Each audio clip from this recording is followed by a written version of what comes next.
Industrial development के बारे में बात करते हैं। आप कहते हैं कि हमने बिहार में ये किया, हमने मध्य प्रदेश में ये किया, लेकिन सर जो अभी आपने नए यूनियन टेरिटरी लद्दाख बनाया है, वहां पे जो है एक इकोलॉजिकल और एक इंडस्ट्रियल कंजर्वेशन की बात कर रहे थे सोनम वांगचुक जी। उन्हें जो है आपने हाउस अरेस्ट में डाल दिया बिना किसी ना एक्सप्लेनेशन के ना कुछ। उन्होंने जो है अपनी हंगर स्ट्राइक भी चालू की, लेकिन आपने उसको नहीं किया। तो उस पे एक आपकी पार्टी और सेंटर की तरफ से चुप्पी क्यों है? देखिए, लद्दाख को सबसे पहली बात हमने यूनियन टेरिटरी बनाया जो लद्दाख की पीढ़ियों से मांग थी, और उनके विषय के ऊपर जो उनके सांसद हैं वो जो मुखरता से बात रखते हैं हमने पूरी की। लद्दाख को अलग एक यूनिवर्सिटी दी है जो इकोलॉजिकल और इसके इम्बैलेंसेस वाले विषय के ऊपर वहां पूरी रिसर्च करेगी। तो हमने लद्दाख को जो दिया है, अगर आप देखें तो जिस समय हमने यूनियन टेरिटरी बनाया था, जरा वहां के दृश्य देखिए, लद्दाख वालों में कितनी खुशी थी। अन्यथा एरिया में वो लगभग कश्मीर के बराबर है। आपसे पहले आप लोग जम्मू कश्मीर को, आपने कब लद्दाख का नाम सुनते थे? बताइए, किसी को ध्यान रहता था? मैम, मेरा सवाल आपसे है कि आपने राष्ट्रवाद और इन सब चीजों के आप कहिए कि आप सर्विसेज में भी रही हैं, लेकिन मैम आप ही की पार्टी के लोग जब आर्मी चीफ को सड़क का गुंडा और जनरल डायर कहते हैं तो कहाँ मैम फिर चूक हो जाती है? एक बात मैं आपको बताती हूँ, हम फौज के लोग कभी भी राजनीति की बातें नहीं करते हैं जब तक हम सर्विस में रहते हैं, जब तक हम यूनिफॉर्म में रहते हैं। जो सरकार कहती है उसकी लाइन टो करना हमारी जिम्मेदारी होती है। ऐसे समय में आर्मी चीफ ने कुछ ऐसी बातें कही जो गलत थी। गली का गुंडा जैसा शब्द गलत है, ये नहीं बोलना चाहिए। लेकिन एक और बात आप समझिए कि हमारी सेना के लोगों का इस्तेमाल केवल चुनावी कारणों से होता है, ये हमें इसका दुख होता है। आज एक इजरायली किताब जिसका नाम है स्टार्टअप नेशन, उसके कारण हमारे यहाँ अग्निवीर जैसी ऐसी योजना आई है जो हमारी आर्मी को नीचे से तोड़ रही है, हमें कमजोर बना रही है। वो हमें बुरा लगता है, और वो राजनीति जो बीजेपी करती है उससे हमें चिढ़ है। और एक और बात, आखिरी बात, कई बार बीजेपी ये आरोप लगाती है कि सेना पे सवाल पूछते हैं।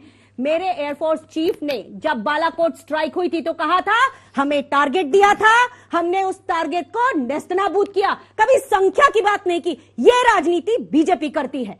अच्छा, उसके बाद पूछा था कि कौवे गिरे थे कि आदमी मरे थे, पेड़ गिरे थे कि बिल्डिंग गिरी थी, 300 थे कि 30 थे, ये बोला था ना। तब जाके कोई बात खत्म। बात जितनी होती है उतनी होना चाहिए। आप उस पर राजनीति करते हैं। हमारे सैनिकों की, हताहत सैनिकों की फोटो लगाकर आप वोट मांगते हैं। आप लोगों को शर्म आनी चाहिए। आपकी कोई फ्रेंचाइजी नहीं है। अच्छा, ये बताइए, बांग्लादेश किसने तोड़ा था? बांग्लादेश कांग्रेस की सरकार थी, इंदिरा गांधी की उस समय हुआ था। अच्छा, चलिए, पैरा ट्रूपर्स, आप फौज में रही हैं, ये बताइए मैडम, आप फौज में रही हैं, पैरा ट्रूपर्स को किसने लीड किया था? ढाका में पैरा ट्रूपर्स को लीड किसने किया था? मेरे ख्याल से उस समय पटनायक जी थे, general JJ. Jacob. General JJ. Jacob. आप सुनिए, ईस्टर्न कमांड का चीफ कौन था? जनरल जगजीत सिंह अरोड़ा।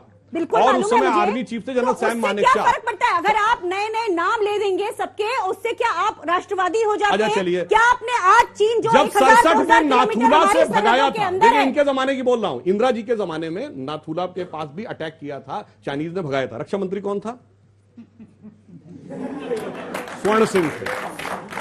नहीं, इससे फर्क नहीं पड़ता। सुनिए, आर्मी चीफ सुंदरम जी थे। इसलिए मैं कह रहा हूं, जब अपना आए तो सब कुछ मैंने किया, देश भी मैंने बनाया, देश भी मैंने तोड़ा, सब कुछ मैंने तोड़ दिया। इस सवाल का मैंने जवाब नहीं दिया। इसका अर्थ ये नहीं होता कि आप जो बोलेंगे वो सच है। सच तो ये है कि बांग्लादेश को पाकिस्तान को दो फाड़ करके जब बांग्लादेश बना था उस समय फील्ड मार्शल मानेकशॉ थे। उन्होंने एक निर्णय लिया था जो कि इंदिरा जी चाहती थी वो 3 महीने पहले वो काम करे, और उन्होंने कहा कि जब तक सेना लॉजिस्टिकली तैयार नहीं हो जाती तब तक हम नहीं करेंगे। तो इस तरह से सेना को उस समय तवज्जो दी जाती थी। आज क्या होता है? आज हमारे जो एक तो बीजेपी की सरकार में नेवल चीफ को सैक किया गया, दूसरे आज हर चीफ डरता है। उसको लगता है कि हमारा जो सीनियरिटी का, वरिष्ठता का क्रम है उसे तोड़ दिया जाएगा। ये सारी चीजें बीजेपी की सरकार सेना का राजनीतिकरण करके कर रही है। अगला सवाल, ये सिर्फ छोटा जवाब। 93,000 प्रिजनर ऑफ वॉर छोड़ दिए गए, और पीओके में एक बात नहीं आप ले आए वापस, मेरी बात मानिए ना इनकी। यूरी बैजमनेव का इंटरव्यू देखिएगा जो बीच में मत चिल्लाइए मैम प्लीज, आपके बीच में कोई नहीं बोलता का प्लीज। इंटरव्यू देखिएगा जो केजीबी का जासूस था, उसने पाकिस्तान के बनने के बारे की, अंतरराष्ट्रीय पूरी परिस्थिति के बारे में, उस प्रश्न का भी उत्तर मिल जाएगा कि 7th फ्लीट भेजने वाला देश ने तुरंत मान्यता कैसे। छोटा सा जवाब। केजीबी के जासूस की बात कर रहे हैं, यानी कि बाहर की एजेंसी की बात। उसने कहा कि कांग्रेस पार्टी पैसा आता। जो बात हाथ ये लगाते हैं कि विदेशों की साजिश है, क्या वो केजीबी की साजिश नहीं थी? क्या मैं ये बताऊं कि मोरारजी देसाई और सीआईए के संबंधों पर किताब लिखी गई थी, द प्राइस ऑफ पावर, उसको कांग्रेस की सरकार ने बैन किया था क्योंकि हमारे देश की अस्मिता का सवाल था। क्या ये इतने उदार नहीं हो सकते? अगला सवाल पूछिए। नवल किशोर जी, बिहार में एक दुकानदार के बाहर यादव गैंग रुपए 5 लाख ये लगा दिया जाता है पोस्टर, क्या इसको भी आप जंगल राज नहीं मानते हैं? और जो छपरा में कुछ दिन पहले 4 राजपूतों की पीट कर हत्या कर दी गई, ये भी जंगल राज में नहीं आता है? पूरे देश में मुझे अच्छा लगता है जैसे नवल जी पे कहते हैं ताली बजा लीजिए। सवाल नहीं, आपका अधिकार है, उसमें कोई दिक्कत नहीं है। मैं सिर्फ आपको ये बताना चाहता हूं कि जो अपराध है उसको अपराध तक सीमित रखें और जाति से नहीं जुड़े तो ज्यादा बेहतर अच्छा होगा। हर राज्य में जो अपराध होते हैं उनकी भी कोई जातियां होती हैं।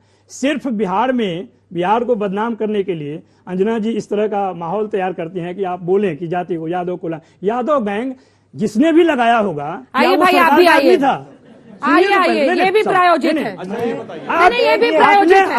आपसे जो प्रश्न करेगा वो अंजना के माहौल की वजह से करेगा। अरे सुधर जाइए, सुधर जाइए, सुधर जाइए, सुधर जाइए।